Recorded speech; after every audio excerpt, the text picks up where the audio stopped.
ഏകദൈവത്തിൻ്റെ അതിപരിശുദ്ധ നാമം വാഴ്ത്തപ്പെടുമാറാകട്ടെ. കർത്താവ് പ്രിയ വിശ്വാസികളുടെ സമൂഹമായ കുഞ്ഞുങ്ങളെ, നിങ്ങളെ ഏവരെയും വളരെ വിനീതമായി പ്രഭാത വചനത്തിലേക്ക് സ്വാഗതം ചെയ്യുന്നു. ഇന്ന് വിഷയമായി കൊണ്ടുവന്നിരിക്കുന്നത് സ്നേഹത്തിൻ്റെ സ്വാന്തനം, രോഗത്തിൻ്റെ സൗഖ്യം. പരിശുദ്ധനായ യോഹന്നാൻ ശ്ലീഹായുടെ രക്ഷാസുവിശേഷം 21-ാം അധ്യായം 17-ാം വാക്യത്തിൽ പ്രകാരം പറയുന്നു: കർത്താവേ, നീ സകലതും അറിയുന്നു, എനിക്ക് നിന്നോട് പ്രിയമുണ്ട് എന്ന് നീ അറിയുന്നു. രോഗസൗഖ്യത്തിന് ഔഷധങ്ങൾ ഏത് തരത്തിൽപ്പെട്ടവ ആയിരുന്നാലും നിർണായക പങ്കുവഹിക്കുന്നു. ശാസ്ത്രീയമായി അത് അംഗീകരിക്കപ്പെട്ടതും തെളിയിക്കപ്പെട്ടതുമാണ്. എന്നാൽ ഔഷധം മാത്രമല്ല, മറ്റു പല ഘടകങ്ങളും രോഗസൗഖ്യത്തിന് വേണ്ടി പ്രവർത്തിക്കുന്നു. രോഗികളുടെ മാനസിക ധൈര്യം, ശുഭാപ്തി ചിന്ത എന്നിവയ്ക്കും പരിചരിക്കുന്നവരുടെ മനോഭാവം, സമീപനം എന്നിവയ്ക്കും വലിയ പങ്കുണ്ട് എന്നുള്ളതിന് യാതൊരു സംശയമില്ല. സ്നേഹത്തിൻ്റെ അന്തരീക്ഷം നിലനിർത്തുകയും ആത്മാർത്ഥമായ സേവനം ലഭിക്കുകയും ചെയ്യുമ്പോൾ സൗഖ്യപ്രാപ്തിക്ക് വേഗത കൂടുന്നു. അമേരിക്കയിലെ ഒരു ആശുപത്രിയുടെ പേര് വോയിസസ് ഓഫ് ഹോപ്പ്, പ്രത്യാശയുടെ മരിപ്പച്ച എന്നാണ്. അവിടേക്ക് അയക്കപ്പെടുന്ന രോഗികൾ മരണ വാറണ്ട് ലഭിച്ച് നിരാശയിൽ കഴിയുന്നവരാണ്.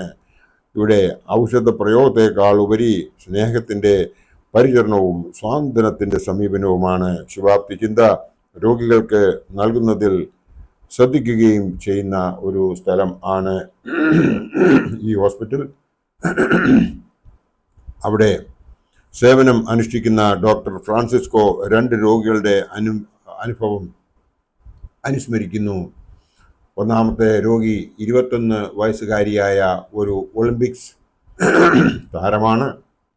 അവൾ പ്രാക്ടീസ് ചെയ്തുകൊണ്ടിരിക്കവേ അവൾക്ക് ദേഹാസ്വാസ്ഥ്യം ഉണ്ടായതോടെ അവൾ ഹോസ്പിറ്റലിൽ അഡ്മിറ്റ് ആകുകയും അതിൽ പിന്നീട് പരിശോധനയിലൂടെ അവൾക്ക് കുടലിൽ ക്യാൻസറാണ് എന്ന് മനസ്സിലാക്കുകയും ചെയ്തു.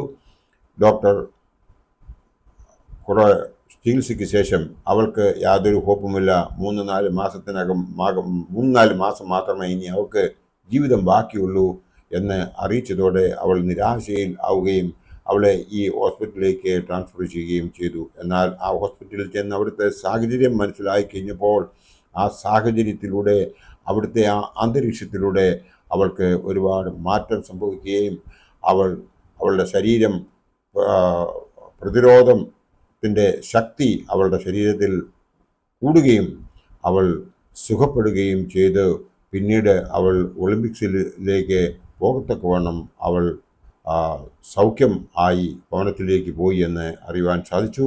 എന്നാൽ രണ്ടാമത്തെ രോഗി 45 വയസ്സുള്ള ബ്രസ്റ്റ് ക്യാൻസർ ബാധിച്ച സ്ത്രീ ഓപ്പറേഷനിലൂടെ അവളുടെ ആ ക്യാൻസറൊക്കെ എടുത്തു കളഞ്ഞെങ്കിലും അവൾക്ക് ഉള്ളിൽ സ്പ്രെഡായി എന്ന് മനസ്സിലായ ഡോക്ടർമാർ അവളുടെ ചികിത്സ സ്റ്റോപ്പ് ചെയ്തിട്ട് ഈ ഹോസ്പിറ്റലിലേക്ക് അവളെ ട്രാൻസ്ഫർ ചെയ്തു.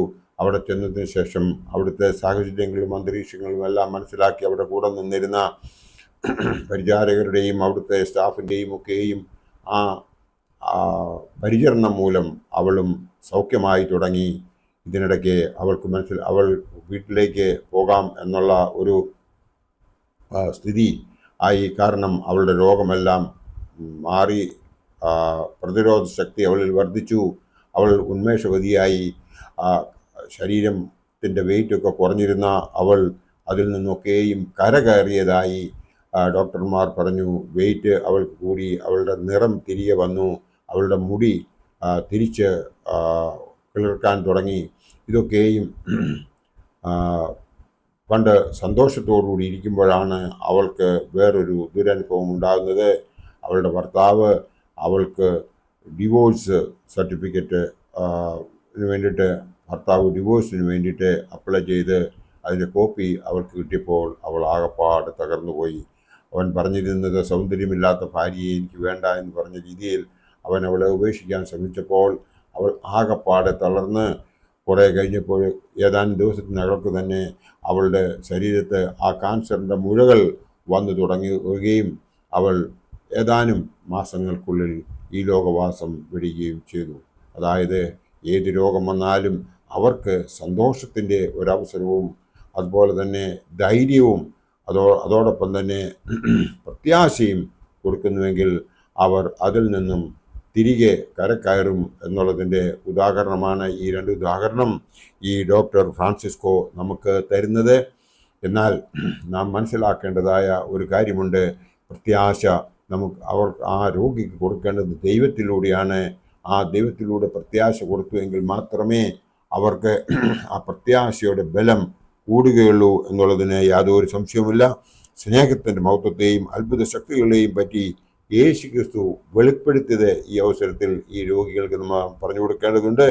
പഴയ നിയമ കാലത്തെ 10 കൽപ്പനകളെ അദ്ദേഹം സ്നേഹമെന്ന ഏക കൽപ്പനയിൽ സമാഹരിച്ചതായിട്ടാണ് നാം പുതിയ നിയമത്തിൽ കാണുന്നത്. ആ സ്നേഹമാണ് ഇന്ന് നമ്മുടെ ജീവിതത്തിൽ പ്രതിഫലിക്കേണ്ടത്. ആയുസ്സും ആരോഗ്യവും ഭദ്രമാക്കുന്നതിൽ സ്നേഹത്തിന് ഒരു വലിയ പങ്ക് വഹിക്കാനുണ്ട് എന്ന് ശാസ്ത്രീയ പഠനത്തിൽ കൂടി തെളിയിച്ചിട്ടുള്ളതാണ്. വീട്ടിലെ സാഹചര്യം സന്തോഷപ്രദമായതും പ്രത്യാശ നിറഞ്ഞതും പ്രാർത്ഥനയുള്ളതുമാണ് എങ്കിൽ ആ ഭവനത്തിൽ രോഗശാന്തി ഉണ്ടാകും. രോഗങ്ങൾ ഉണ്ടാകാൻ വളരെ ചാൻസ് കുറവാണ്. ദൈവം അവർക്ക് ഒരു പ്രതിരോധ ശക്തി അവരിൽ കൊടുക്കും. അവരുടെ മനോബലം കൂടും. അതിനായിട്ട് നാം എപ്പോഴും ചെയ്യേണ്ടത് പ്രത്യാശ ദൈവത്തിൽ വയ്ക്കുക, അവനിൽ നമ്മെ തന്നെ സമർപ്പിക്കുക. അങ്ങനെ സമർപ്പിച്ചു കഴിഞ്ഞാൽ ദൈവം അവരെ അനുഗ്രഹിക്കും എന്നുള്ളതിന് ഒരു സംശയം കൂടാതെ നമുക്ക് ഏവർക്കും മനസ്സിലാക്കാവുന്നതാണ്. അങ്ങനെ മനസ്സിലാക്കിയതായ നമ്മുടെ പിതാക്കന്മാർ നമ്മോട് പറയുന്നതായ കാര്യങ്ങൾ നാം കൃത്യമായി മനസ്സിലാക്കുകയും അതുപോലെ ജീവിക്കുകയും ചെയ്താൽ നമ്മുടെ ആചാര്യ ശ്രേഷ്ഠന്മാർ നമ്മെ സമയാസമയങ്ങളിൽ പറഞ്ഞ് മനസ്സിലാക്കുന്നത് നമ്മുടെ ഹൃദയത്തിൽ തട്ടുന്നുവെങ്കിൽ ആ കർത്താവിൻ്റെ വചനങ്ങൾ, ആ തിരുവചനങ്ങൾ നമ്മളുടെ ഹൃദയത്തിൽ നാം സംഹരിക്കുന്നുവെങ്കിൽ ആ കന്യമറിയാമിനെ പോലെ നല്ല എല്ലാ കാര്യങ്ങളെയും ശോധന ചെയ്യുകയും നല്ലതിനെ മുറുകെ പിടിക്കുകയും എല്ലാം മനസ്സിൽ സംഹരിക്കുകയും ചെയ്തുകൊണ്ട് മുൻപോട്ട് നല്ലൊരു ജീവിതം ജീവിക്കുന്നുവെങ്കിൽ ബാക്കി ജീവിതം വളരെ സന്തോഷപ്രദമായി നമുക്ക് ജീവിച്ച് നിത്യതയിലേക്ക് നമുക്ക് കടന്നു പോകുവാൻ സാധിക്കുമെന്ന് മാത്രം ഈ അവസരത്തിൽ ഓർപ്പിച്ചുകൊണ്ട് നാം മനസ്സിലാക്കേണ്ടത് സ്നേഹത്തിൻ്റെ സ്വാന്തനം രോഗത്തിൻ്റെ സൗഖ്യമാണ് എന്ന് മനസ്സിലാക്കിക്കൊണ്ട് ജീവിക്കുവാൻ ദൈവം നമ്മളെല്ലാവരെയും അനുഗ്രഹിക്കട്ടെ എന്ന് മാത്രം ഈ അവസരത്തിൽ ഓർപ്പിച്ചുകൊണ്ട് എൻ്റെ വാക്കുകൾ ഉപസംഹരിക്കട്ടെ. ദൈവം നമ്മളെ എല്ലാവരെയും അനുഗ്രഹിക്കട്ടെ. നന്ദി, നമസ്കാരം.